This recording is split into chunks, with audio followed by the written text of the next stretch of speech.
Right, welcome to today's video. What we have today is slightly different than normal.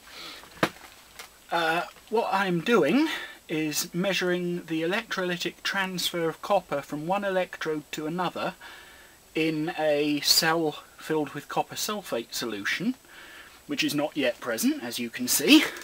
What happens is we have 2 meters and a timer, as you can see. The top meter here is measuring voltage. The bottom meter is measuring current. I know using a avometer on its end like this, it's not very accurate, but it's just to give some indication. That's why I've used analog meters, not digital. Plus the fact the analog ones don't have a power off. The digital one switches itself off after a while. Now, the leads look a little messy, but I've tried to keep them as simple as possible. The positive power comes in here, the red wire, from the power supply, which is out of shot. It's a 5 amp up to 60 volt power supply. Linear, so you may well hear it hum under load. Comes in to the DC positive terminal of the avometer, and it is there tapped for the positive of the voltmeter. It then goes through the avometer, which is measuring current, and comes out here. This will be the positive to the cell. The negative comes in from the supply, taps off to the negative of the voltmeter, and this connection will be the negative of the cell. And quite honestly, that is about as simple as it gets. So I will set up for the next stage and be right with you. Now, I have moved the leads off to one side. What we have here now is a saturated or almost saturated solution of copper sulphate in water. The positive electrode, which is a mass of copper wire that I actually stripped out of a dud mains power cord, and the negative electrode, which is a much thinner copper wire. Now what we will do, we also have digital scales. Unfortunately I cannot let you see the display, but I will read it off. Put that on like that so it doesn't hang anything over the ground. That is 20.0 grams. Probably 20.05 because it was alternating between 20 and 20.1. And this one is 1.9 grams. And now the only other thing to do, very quickly, well, not very quickly, but reasonably quickly, is to measure the initial temperature of the solution. And again, you won't be able to see this, so I will leave it for a few seconds to stabilise, and the mercury is telling me what my hands are also telling me. I'm just doing a sanity check to make sure that I'm reading it correctly. That liquid is at 24 degrees Celsius. I will convert that on screen to Fahrenheit for my American viewers, or older British viewers. Right, now I will set up and be right with you again. Right, now I've set up. I'm just checking. Yes, you can see the clock reasonably well. Just move this over so you can see the clock a little better. Maybe move it further back, and it takes up less of the field of view. There we go. Now, I have sneakily set this up already with the power supply, so that I know it's not going to go over range. The only evidence of that you can see here is that I've changed the range on the analog voltmeter to 25 volts. So without further ado, we will switch on and start the clock.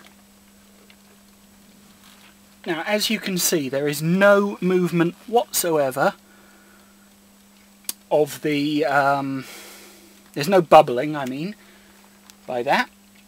We are dumping into this approximately, let me see, on the 10 scale for amps, we're dumping 5 amps at just over 12 volts, so we're dumping about 60 watts into this water. And hopefully transferring copper the correct way. We will see. I will now leave this on time-lapse. Just trying to move that a little. There we go. Yes, I will leave this on time-lapse. Yes, you can see, I don't know whether you can see the scale on this meter. I can't see it on the camera's display, but that doesn't prove anything. As I say, without further ado, we will just continue making a time-lapse video. This was the first time-lapse segment. There's not a lot to see except at the top right you can see the voltage slowly dropping. That was due to the cathode slowly growing in area because of the copper deposition, which thus causes a lower resistance connection to the solution, which of course is dropping the voltage because it's a constant current supply, which is something I failed to mention at the beginning. So the voltage is slowly dropping while the current remains constant. Right, I made a short break in the video after 40 minutes, as you can see. What I have done is put a piece of white card behind the video, or behind the jar, so you can see the growth on the electrodes.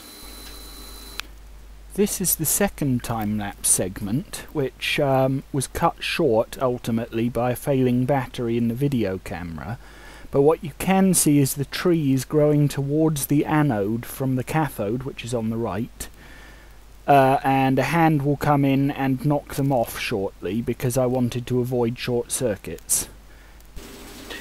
It's at times like this I'm very glad to have spare batteries. We may have missed a little, but the time-lapse will now continue.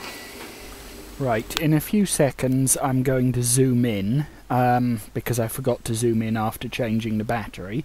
The trees are currently at their largest, but I'm about to knock them all off to prevent short circuits, so enjoy them while they last.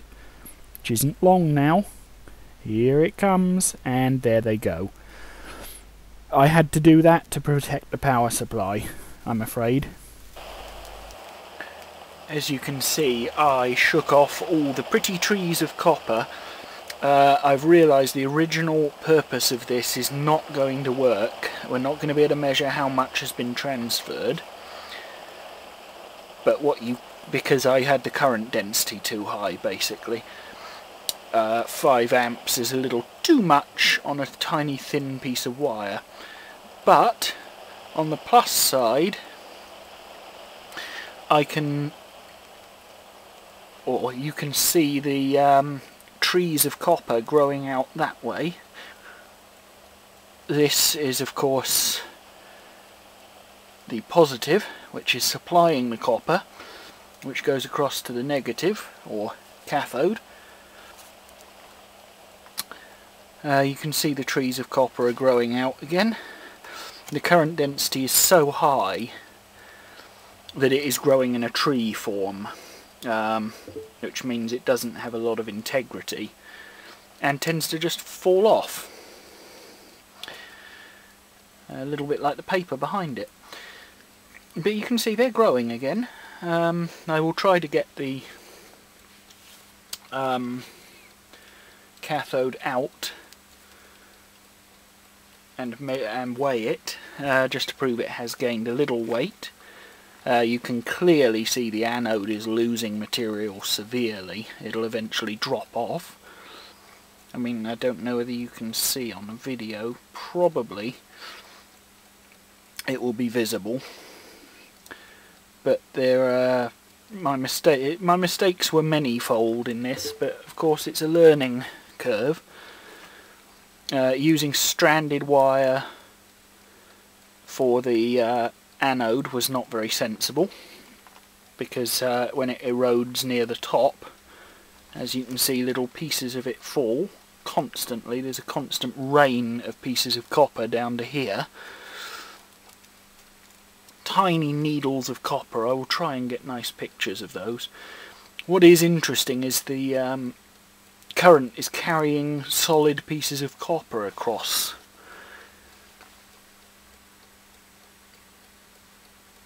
the gap. And I'm beginning to see now the current density is much higher on the anode because it's getting smaller.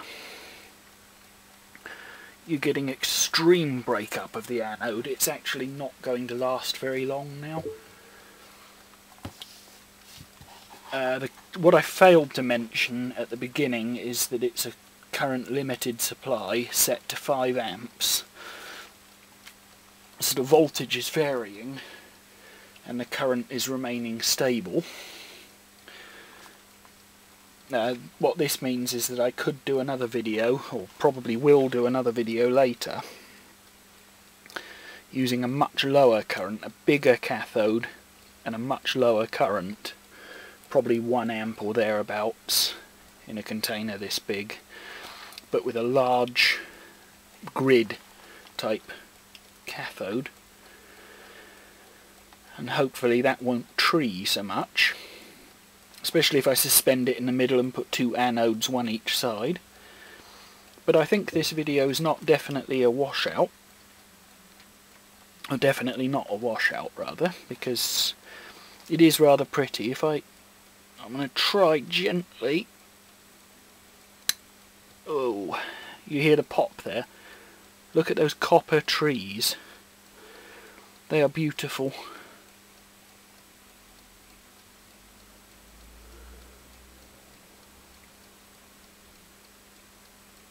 There we go. They can withstand being handled a little bit, not very much.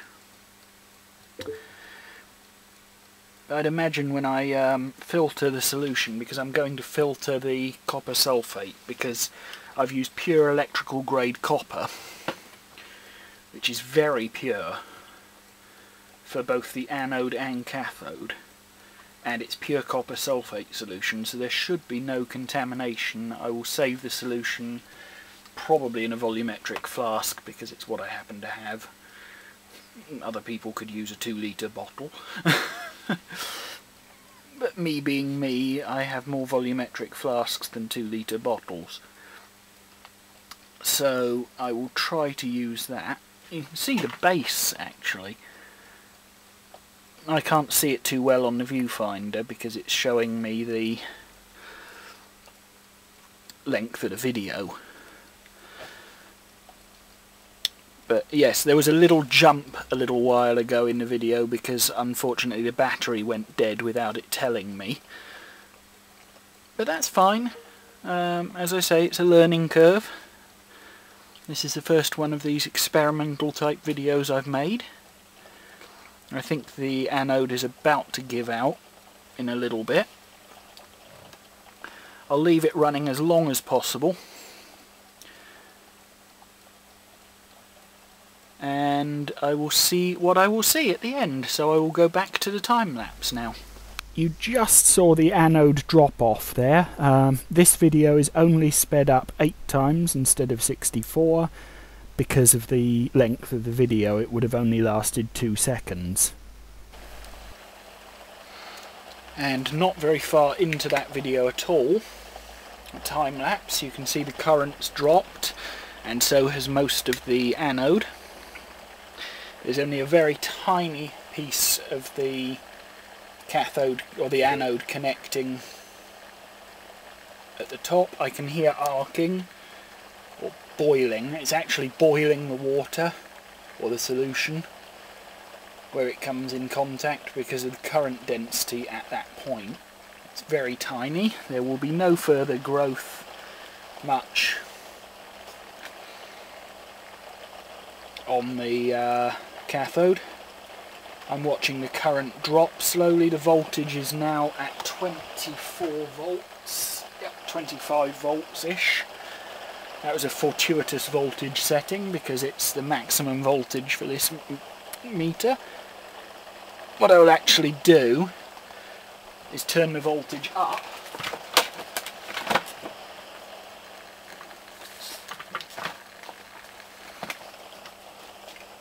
and it's gone immediately open circuit. There's approximately 60 volts across that now. No, there's not 60, what am I talking about? It's about 35 volts. But the experiment is now at an end, so I'll turn off the power supply, stop the clock, and turn off the power supply. And I will now measure the temperature, which at the beginning, if you remember, was 24.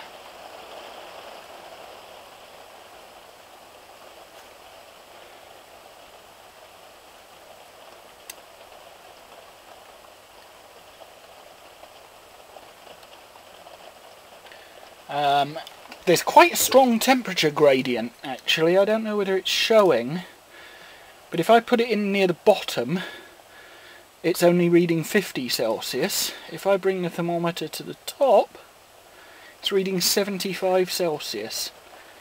That's quite warm. Now I'm going to rinse this thermometer in a minute. As you see, what we have here, I'll use my thermometer as a pointy stick. This is all the copper that was taken out. Again, I will put in some still images thereof. The hairs are parts of the anode that fell off. They're actually very, very thin needles of copper. They're quite nasty, I would imagine. And this is the remains of the beautiful copper trees that fell off. This, which has already been shown, is the remains of the cathode, or it is the cathode, with the trees that grew upon it. And this is the remains of the anode. Literally the only bit left is that which wasn't under the solution. The rest literally fell off. But if we were to measure all of this, including this, the red dust round there, we should have approximately the same amount of copper. The solution is still pure copper sulphate. I can't weigh this because it's not dry. This I could weigh, and this I could weigh. This I will weigh actually. I will weigh that on camera right now, because I happen to have the digital scale right there. So we'll move it to there, turn it on. You see they're very, very delicate. That's gone from 1.9 grams to 5.4. We assume 5 grams, simply because some of that is going to be the copper sulphate that's still on there, because I didn't rinse this. Usually you would rinse that. But yes, I'd call that experiment interesting. I learned some things, which is what experimentation's all about. I certainly learned that copper is a very strange substance indeed. Oh, it's not focusing, silly camera. Well, at least it's not one of those cameras that focuses in and out on everything except what you've pointed it at, I suppose. YouTube videos made with those are extremely annoying. But yes, I think this has gone well. What I might do,